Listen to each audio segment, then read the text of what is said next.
Hello one, hello all, it is I, Dark9, And I'm running out of good jokes. and this is Digimon Adventure PSP. I am a bloody moron, and we commentated the first two parts already, but I forgot to record. And that basically shot most of my jokes out the window. Yeah, but I'm recording now, and... Oh.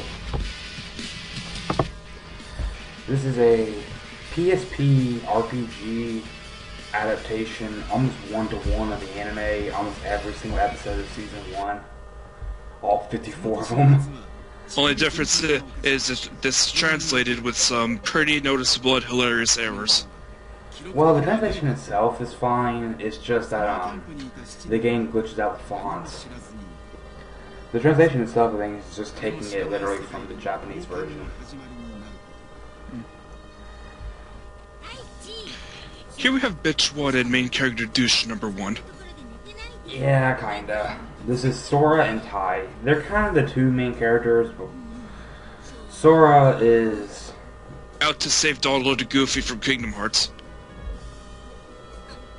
That too. Tai is the main character, if you can't tell, because every main character in Digimon has brown hair and goggles. Wasn't there one character who didn't have goggles? Well, you don't talk about him. That's the one season no one's talking about. I get it. If you don't have goggles, it's going to be the worst season. I didn't hate season 5. It was weird. Oops. Here we have a little kid whose eyes put Esper to shame. That's Izzy or Koshiro. In the English dub, his name Izzy because his last name is Zuma. He's named Koshiro here, which actually kind of took me off when I first played this. He's a little younger than everyone else, but only by a year. He's just short. Oh, so he's the true midget. Yeah, I guess. Some characters had name changes in the English version, like Tai Chi is just named Tai. Koshiro, I just said, was named Izzy, and there's another character we're going to meet soon named Yamato, who's named Matt in the English version. Oh, and there's another character named TK in the English version. Main character, midget, bitch, bimbo, nerd, asshole, whoever the hell that thing is. I think you're a little ahead, but oh well. The one in the green hat is named Takeru. In the English version, it was named TK. And the one with blonde hair is his older brother named Diamato. Chances are he's the rival and basically has an attitude that screams, "I would have turned traitor." Yes and no. I like Yamato over like a Pokemon rival because, you know, he's got a personality at least. Actually, the second generation of Pokemon, in my opinion, had the best rival. Which one was that again? The redhead. Oh yeah, Silver. Yeah, because even though he acts all like an asshole, later on you learn he does start treating his Pokemon with care because he has a Crobat. Yeah, kind of like that. I think that's so touch. Though yet again, doesn't Maxie have a Crobat? Not Maxie. One of the main villains in Gen 5 or... Well, just because you're an asshole doesn't mean you don't care about your Pokemon. A lot of people who are assholes to humans love animals. That's true. Izzy is the technophile of the group. He is great with computers and he can program very well. He could also stare into the souls of the infidels. You don't know how true that is in the mid-game. Izzy was my favorite character growing up, although that's changed to Joe. And it's Joe. He's the weakly nerd of the group, but he's also the most brave of the group, which is why I really like him. Here we have Blondie. This is Yamato, or Matt. He is sort of like the secondary main character, though I don't like him as much as Tai. Here we have Takeru. Takeru who's the best candidate for ball in football. Takeru is the only character that we know so far who actually became a main character in Season 2 when he grew up. So that makes him kind of cool. Although Takeru doesn't really have much development in this until the end of it, and then he becomes really cool. And that was Mimi. Mimi who is, just came from what were we saying? the Wild West. Who just came from the Wild West. Mimi's a spoiled, rich girl, but she's not a bad person. She's kind of the most hated character of the group, although I like her. I think she has some good character development here in the mid part of the series. The Void cast Meteor. Though she is very whiny and cries a lot. Meteor has produced Tamagotchi pets. I love that line where Joe says, "Na na na." Those are Digivices, despite the looks that came out before Game Boy Advance, as I recall. Did they just part the Red Sea? Pretty much. I never really got this part. I never got how they got such into the world like this. And I've always liked the thing that this is how they actually fell into the world. They just fell in a black sea of not the letters. You know, it's not even funny how they parallels I can make with Kingdom Hearts with the opening. For fuck's sakes, they're falling in the air, hence Kingdom Hearts. Yeah, this came out way before Kingdom Hearts, though. When was Kingdom Hearts 1 released? I don't know, it was in the PS2 age. Yeah, like 2004, I want to say. I'm pretty sure it's pretty early. Give me a moment, I'm rocking a wiki. Funny you say that, because the way I got introduced to Kingdom Hearts was from an ad on a Digimon VHS tape. It was kind of cool. First release, Kingdom Hearts, March 28th, 2002. Yeah, this came out in 1999 in Japan. I think 2001 in America, and I watched it in about 2002 when it was being reran. For fuck, I really like. I'm going to keep saying Mimi's a cowgirl because cactus. I never did that comparison, honestly. But I really like this opening because it shows all the Digimon. It shows some of the Digimon that appear, but it doesn't really spoil them all. And plus, these Digimon is really cool. Except, I don't like that cactus Digimon. Pokemon, I thought it was kind of lame. If it's an RPG set in a fantasy world, it must have a cactus monster. Pretty much, or at least a dinosaur. Here we have Soccer Ball. You joke, but I think Tai actually tried to use Koromon as a soccer ball when he was young. It talked? This is Koromon. He is Tai's Digimon, and Koru means little warrior, apparently. If you take its antennas, you get tied up in a little bow and hang it on your door. Surprised Tai didn't do that at this point. Spoiler, Tai had a Koromon when he was 4. Here we have Jello. Izzy's Digimon is Moshimon, I think? Moshi Moshi, Izzy Desu. I love Moshimon and Digimon Bridge. Where he was like that, he sounded like the guy from Family Guy. Which guy? The guy who always, kind of sounded gay, but, I don't know. The guy kind of like Cleveland, but was white. I forgot his name. He never really had a name. Oh well. This is File Island, and then somebody deletes the file off their Windows 7 computer. File Island is a small island. It is near several continents.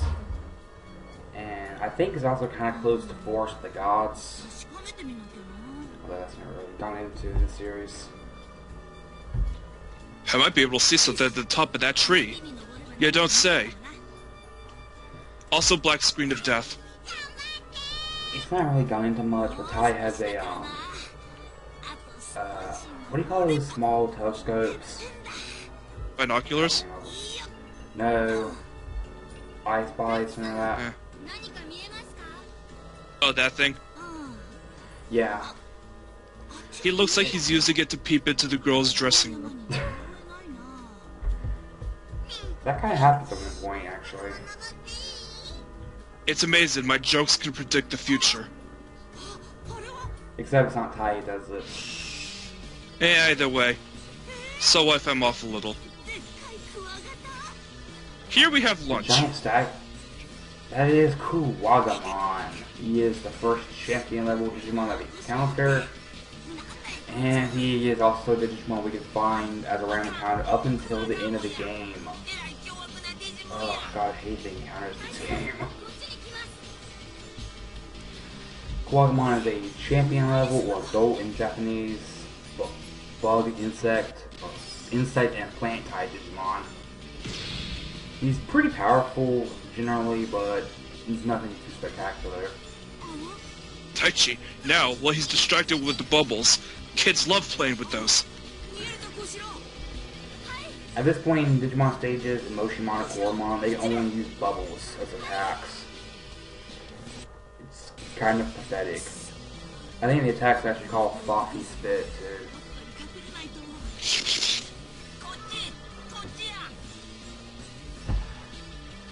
He won't find us, Willie. You're flying and you're hiding under a bush. That's sort of like trying to hide from a guy with glasses behind a glass wall. Yeah, the kids aren't the brightest bunch. Actually, in the anime, they hide in a tree, like a clearing in a tree. But I guess you didn't have the budget to do that. This game is really low budget, if you can't tell. Low budget, yet somehow good. Yeah, like it's so fun and it's endearing, but you can tell it's a lot of budgets with animation and stuff. I never understood, why does it take money to make an animation like that? I guess it's the time, and animation does take time. Maybe they're using Sourceful Maker. Yeah, trip still. Joe, you have no idea what happened to us. I'm panting here running for my life. I think I have a general grasp of what happened. I don't know, Joe just kinda pants for no reason a lot. He's not very dexteric of a character. And at this point we can see everyone's low level Digimon. Taku has... Here we have a piggy bank. Pokemon, I love Pokemon. Pokemon is so cute. Dude, all you have to do is cut a hole in its back and you can have a pretty damn good piggy bank. Also, it has antennas like Koromon, so just tie it up and put it on your door. Here we have the replacement for a kitchen knife in case you're running out. That is Sunimon. I think Matt tried using like a basketball in the English dub for some reason. I kind of like Sunimon's design just for the giant horn. Like, why does it have that horn if you can't really use it? Yeah, I like Digimon. I think it has a really cool design.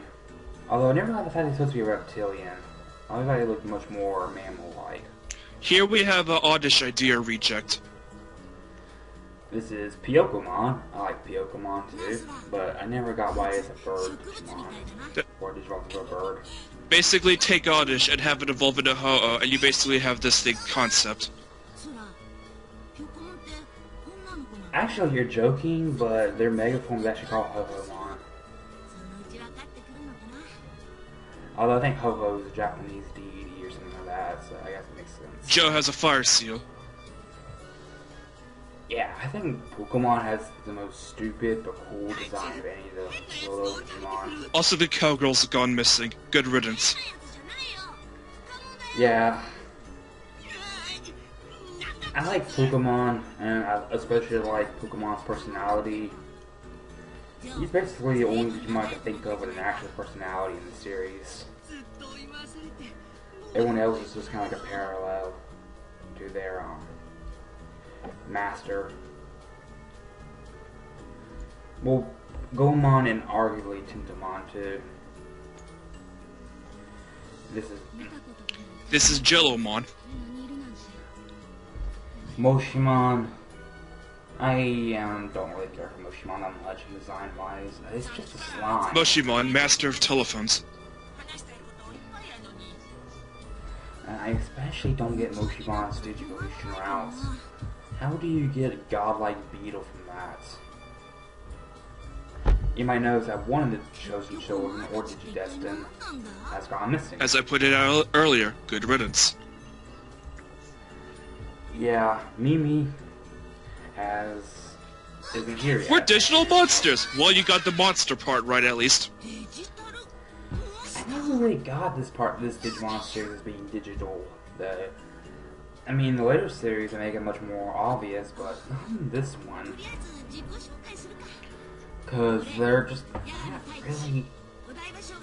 It's supposed to be a parallel universe that just happens to be made out of data and can be accessed from the internet, but I don't know.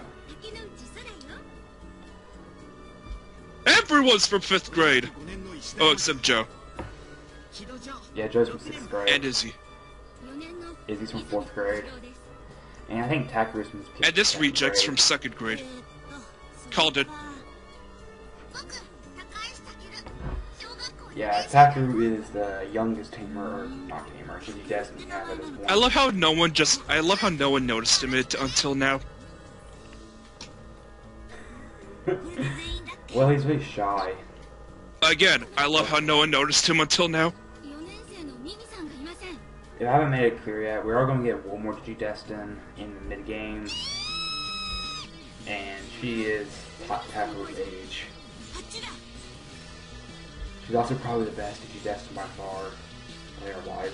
What's this? It's a rift in space and time. It's the safe point, though.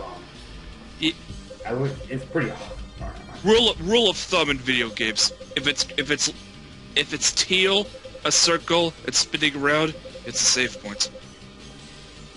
This holds or square. This holds true in many games, such as Fullmetal Alchemist and Kingdom Hearts. Occasionally square. Yep. Anyway, that does it for this part.